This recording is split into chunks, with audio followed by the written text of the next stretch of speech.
I'd like to thank AC and Kage and Tu for giving me this opportunity. First off, I'd like to start with a prayer. Everybody bow your heads.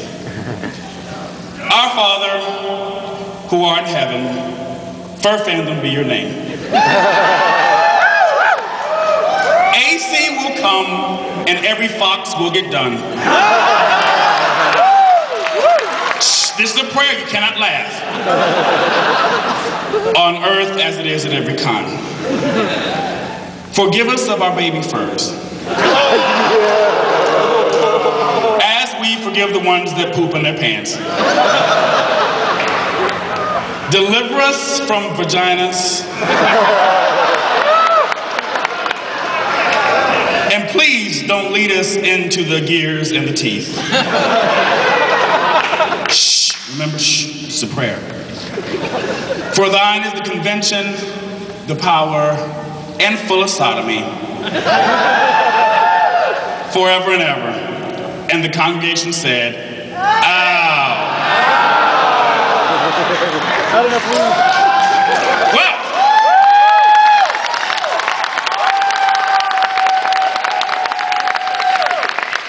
now we got that out the way. We don't have to praise any god, whatever.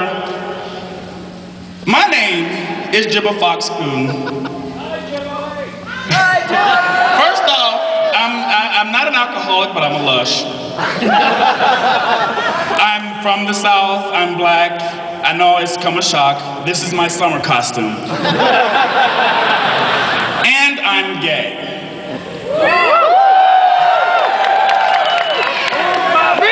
I'm from the South. My mother was a Southern Baptist, just so you know. I'm gay, my mother was a Southern Baptist. I told my mother about the furry fandom, and you know what my mother said?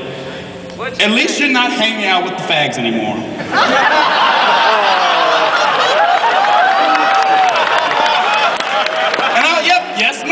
Yes, ma'am. I'm not hanging out with any gays, any fags, any sissies, any backhill gardeners, any uphill gardeners.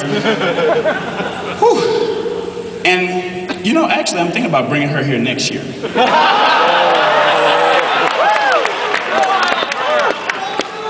Don't do it.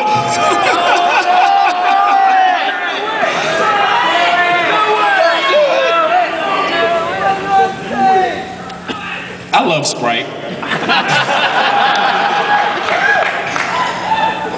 And just so you know, I came out my sophomore year in high school. My poor mother, I don't know how she found out. All I did was tell my friends at the table, at the cafeteria table. We were sitting there and I'm like, hey, I'm a fag.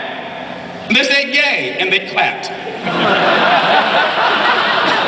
Within an hour later, my mother was at the school.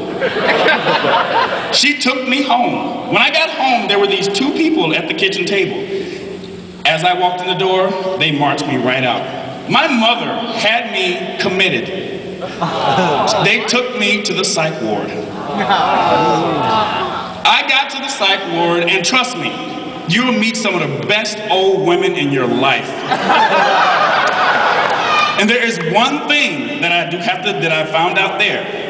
The bigger your boobs, the crazier you are. There was this old lady in there. She was walking around with her titties touching the ground. I mean, she was dragging them and she stepping on them. And she kept complaining that she would get a pain up and down her back every time she stepped on it. I stepped on it once, and she wanted me to tie them into a knot so that nobody would touch them.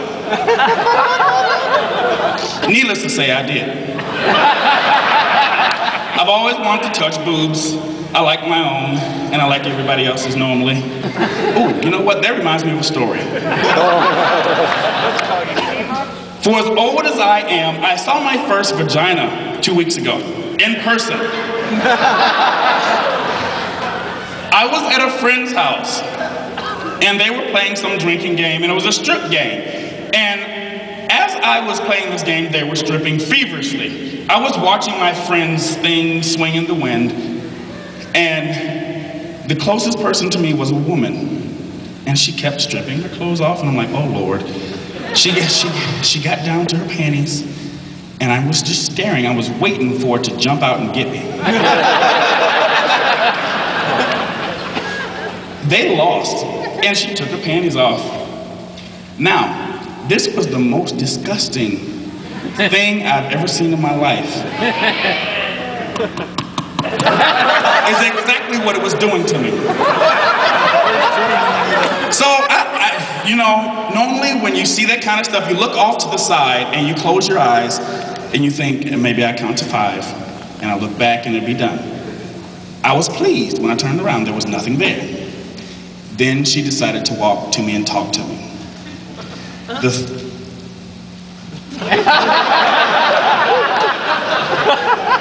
It grinned at me. As it got toward me, she was standing right in front of me and it was just grinning, just. Now, I have to say this, that you'll never hear me say this again. For a second, I was intrigued. Then it got impatient. It started growling. And I, like a little girl, screamed and ran off. Ah! And I ran off, tripped up the stairs, fell down the stairs. She came to me because she knew I had vaginophobia. And she came to me and she stuck that thing in my face. I passed out. And trust me, that's a true story. Now, how many of you like boobs?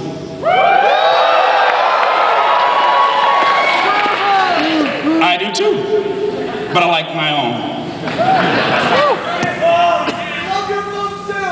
I do too, trust me. But I don't remember how I got my boobs. I remember how I found my boobs. I was in the shower, lathering up with my favorite favorite shower gel, from the feet up, and I got to my boobs. And at this point, I was a skinny heifer. And I got to my boobs and I rose them. So you ladies know exactly what I'm talking about. You come up and you let them go and they plop down. And this heavy weight comes from your chest. And you're like, what the hell is this? And I'm sitting here going like this, trying to figure out what the hell's going on. And they keep coming down and coming down. I'm getting heavier and heavier. And I started bouncing. And I was playing with them. And then, you know what? I had a thought. If my titties got big, what else got big? So as I was playing with my titties, I slowly moved down. And I got down to here. And I said, oh, damn. I still have my small 9-inch.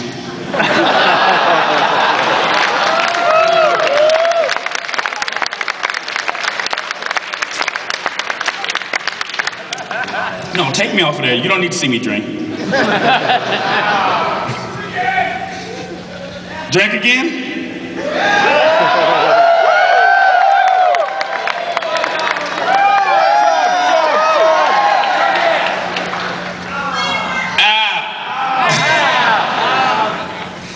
And I love my titties. I do. I love them to death. But they get heavy. For you women out there, how many of you played golf with your titties? Not use your titties to play golf. No, as you're trying to play golf, your titties get in the way. Now, mine are solar panels. They suck in the sun and they get heavy on sunny days. If I'm on a plane, the weight limit light will go off. Have you ever been on a plane and they said, oh, well, we have a weight limit. We have too much weight on the plane. We have to ask people to deplane. It's probably some black person with their solar panel titties who are huge. If you look in the back of the plane, you'll probably see this big black woman sitting in the back going, mm-hmm.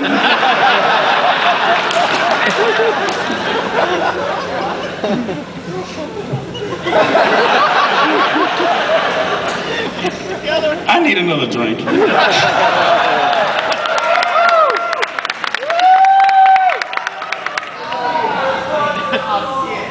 No, this is Sprite. There's a lot of Sprite. About half.